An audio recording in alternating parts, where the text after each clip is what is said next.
अस्सलामुअलैकुम गाइस। तो आज जो हम है वो आपको बहुत ही एक भयानक और बहुत ही एक इंटरेस्टिंग चीज़ बताने वाले हैं। वो है 10th क्लास की केमिस्ट्री के मतलब देख सकते हैं ये केमिस्ट्री है और ये लिखा हुआ है 10th, यानी कि ये किसकी केमिस्ट्री 10th क्लास की।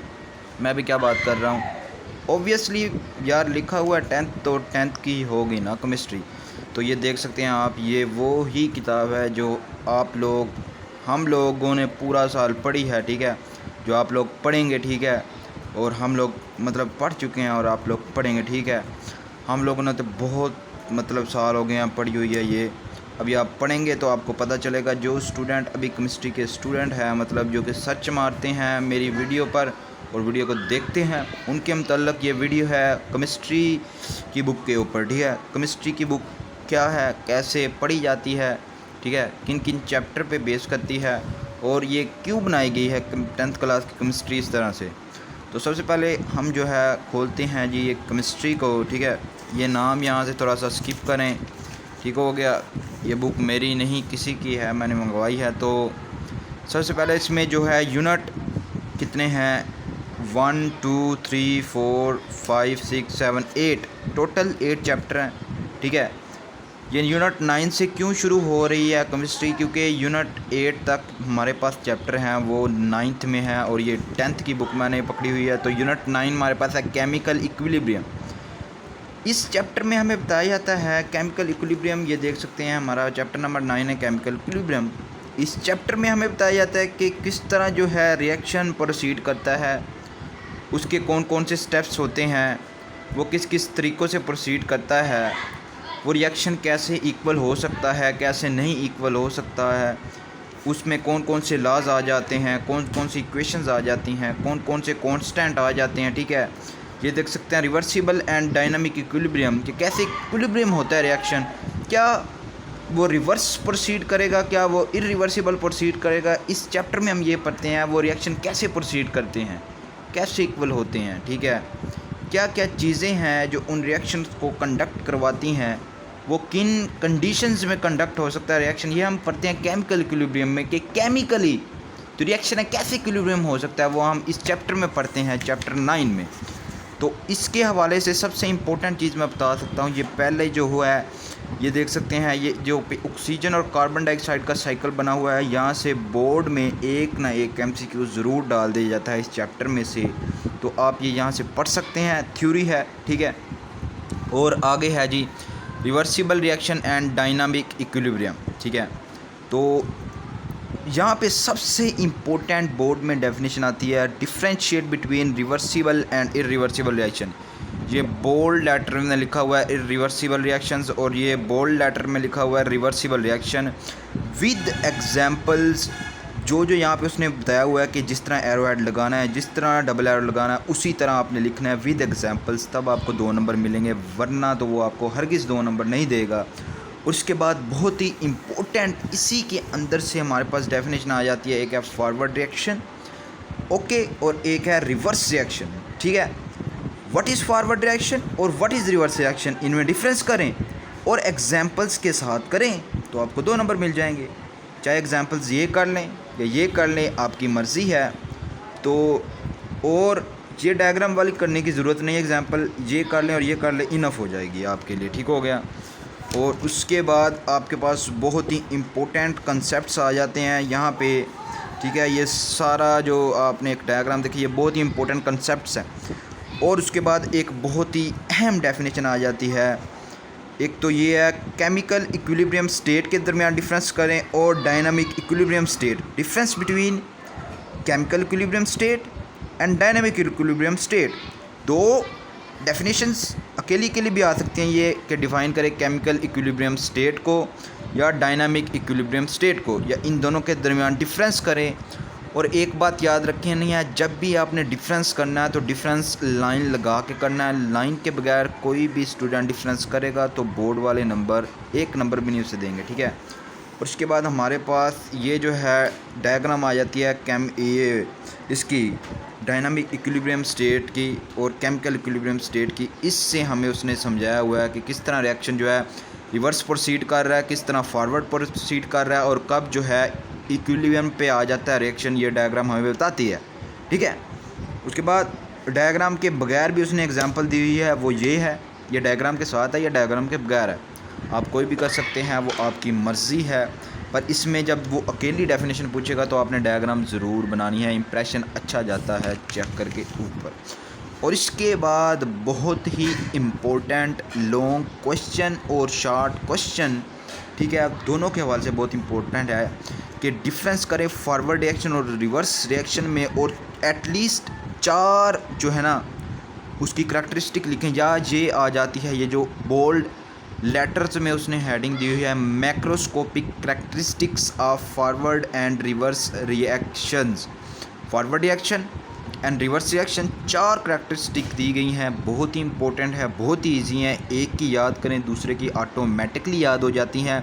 और ये लॉन्ग भी आ चुका है, और सबसे इम्पोर्टेंट तो लॉन्ग जो है इस चैप्टर का, वो मैं इसे कंसीडर करता हूँ कि macroscopic characteristics of dynamic equilibrium. 5 characteristic हैं और पाँचों ही बहुत इंपॉर्टेंट है। बोर्ड में ये कंसेक्टिव दफ़ा आ चुका है, रिपीटेटिव, मतलब एक साल आया अगले साल भी, अगले साल भी, इस तरह से बहुत बोर्ड्स में आ चुका है macroscopic characteristics of dynamic equilibrium. और ये जो 3 चार्ट हैं ये भी इम्पोर्टेंट मतलब नहीं है, और लॉ मतलब इतने इम्पोर्टेंट नहीं है, करना कर ले नहीं तो रहने दे। लॉ ऑफ मास एक्शन, और उसके बाद सबसे पहले तो मैं बताने जा रहा हूँ कि ये इम्पोर्टेंट लॉन्ग है, ठीक है, ये इम्पोर्टेंट लॉन्ग आ जाता होता है, बहुत इंपॉर्टेंट है। उसके मतलब उसके बाद जो सबसे इम्पोर्टेंट इस चैप्टर का लॉन्ग है दूसरा, वो मैं बताने जा रहा हूँ, लॉ ऑफ मास एक्शन है। जी हाँ, चाहे आप यहाँ से शुरू कर ले थोड़ी सी इसकी, आप यहाँ से थोड़ा सा बता दें किसने जो डिस्कवर किया, कैसा हुआ, इसकी डेफिनेशन लिख के आप सीधा डेरिवेशन पे आ जाएं। ठीक है, डेरिवेशन में जनरल रिएक्शन लिखना चाहते हैं, जनरल रिएक्शन होता है ये, और दूसरा होता है जब डेरिवेशन करना होता है तो आपने ये वाला लिखना होता है, ये जनरल है, डेरिवेशन में ये करना है, फॉरवर्ड रिवर्स, फिर इक्विलिब्रियम फॉरवर्ड डायरेक्शन वाली, फिर कांस्टेंट इक्विलिब्रियम करना है, और लास्ट में आके आपने ये रिज़ल्ट निकाल देना है। अब इसके बाद है derivation of the expression of the equilibrium constant. ये जो इक्विलिब्रियम कांस्टेंट निकला ना, इसकी डेरिवेशन भी आपने इस लॉ ऑफ मास एक्शन के अंदर करनी होती है। पूछे आपसे ना पूछे, पूछे या ना पूछे, करनी ही करनी होती है, तब आपको 4 नंबर मिलते हैं बोर्ड में। ठीक है, और ये है उसकी जी डेरिवेशन, देख सकते हैं ये सारा सफ़ा इसकी डेरिवेशन है, देख लें यहाँ तक, तकरीबन यहाँ तक, सॉरी यहाँ तक करनी होती है। ये जो रेड बॉल पॉइंट में पहला पॉइंट है ये ना करें, और ये भी सफ़ा करने की ज़रूरत नहीं है, स्किप कर दें। और डिफ़ाइन दी लॉ, ये देखें जी, define the law of mass action बहुत इंपॉर्टेंट है। How the active mass is represented, ये 2 शॉर्ट क्वेश्चन बहुत इंपॉर्टेंट है इसमें से, और कोई करने की ज़रूरत नहीं। इक्विलिब्रियम कांस्टेंट की यहाँ से डेफिनेशन कर लें आप अच्छे से करके, ठीक है। और उसके बाद जो है यहाँ से, और ये एक MCQ आ जाता है बोर्ड में ये वाला सॉल्व करने से, और प्रॉब्लम्स जो है नहीं आती हमें, ठीक है। अब इम्पोर्टेंस ऑफ इक्विलिब्रियम कांस्टेंट पे आ जाएँ तो predicting direction of a reaction, ये एज ए लॉन्ग बहुत इंपॉर्टेंट है, वो ये पॉइंट्स पूछ लेता होता है। इंपॉर्टेंस ऑफ इक्विलिब्रियम कांस्टेंट में आपने सिर्फ ये क्या लिखना है, प्रिडिक्टिंग डायरेक्शन ऑफ रिएक्शन में, या तो वो आपसे ये अकेला पूछेगा, या पूछेगा प्रिडिक्टिंग एक्सटेंट ऑफ रिएक्शन की, आप जो है वो 3 पॉइंट लिख दें ABC, ठीक है, या वो आपसे ये पूछ लेता है। अगर आपसे इकट्ठा पूछ ले तो प्रिडिक्टिंग डायरेक्शन ऑफ रिएक्शन की सिर्फ एक एग्जांपल लिख दें और ये 3 पॉइंट बना दे अच्छे से करके। अगर आपसे वो प्रिडिक्टिंग एक्सटेंट ऑफ रिएक्शन पूछे तो डेफिनेशन लिखें इसकी, और ये लिखें कब स्मॉल है कब लार्ज है, ठीक है, और लिख दें बस इसे, ठीक है, कैसे न कैसे करके। क्योंकि बोर्ड में जब भी आपने जाना है, ये बात ज़रूर याद रखें, आपको पेपर आता हो या ना आता हो, पेपर अपना खाली नहीं छोड़ना। तो ये लास्ट वाले सफ़े पे आपने कुछ नहीं करना, सिर्फ ये एक बार पढ़ लेना, इसमें तो जैसे MCQs बन सकते हैं। और उसके बाद ये देख सकते हैं मैंने कुछ MCQs सॉल्व किए हुए, अगर आपके पास सॉल्व्ड हैं, अबे यार ये ब्लर हो जाता है तो कसम से, आपके पास सॉल्व है तो गुड है, नहीं है तो यहाँ से देख सकते हैं, ये देख लें मैंने कुछ इस तरह से ये सॉल्व किए हुए हैं। और उसके बाद ये नेक्स्ट पेज पे भी आप वीडियो रोक के देख सकते हैं, मैं थोड़ी सी जल्दी कर रहा हूँ। और ये देखें ये रिएक्शन आया हुआ है, मैंने कहा था ये सॉल्व करें, वो पीछे मैंने बताया हुआ है ना आपको, वो सॉल्व करें तो आपको इसकी जो एक्सरसाइज है ना, उसके सिर्फ ये जो पहले 8-9 शार्ट है वो देख लो, इनफ हो जाएगा आपके लिए। अब आपसे मांगते हैं यहाँ से इजाज़त, और अगली वीडियो में हम जो है चैप्टर नंबर 2 यानी कि एसिड बेसिस एंड साल्ट्स की जो है वो इम्पोर्टेंस बताएंगे। सबसे पहले हम इस चैप्टर की इम्पोर्टेंस तो आप देख चुके हैं केमिकली तौर पे कि कैसे हम रिएक्शन को केमिकली लिख सकते हैं, ठीक है।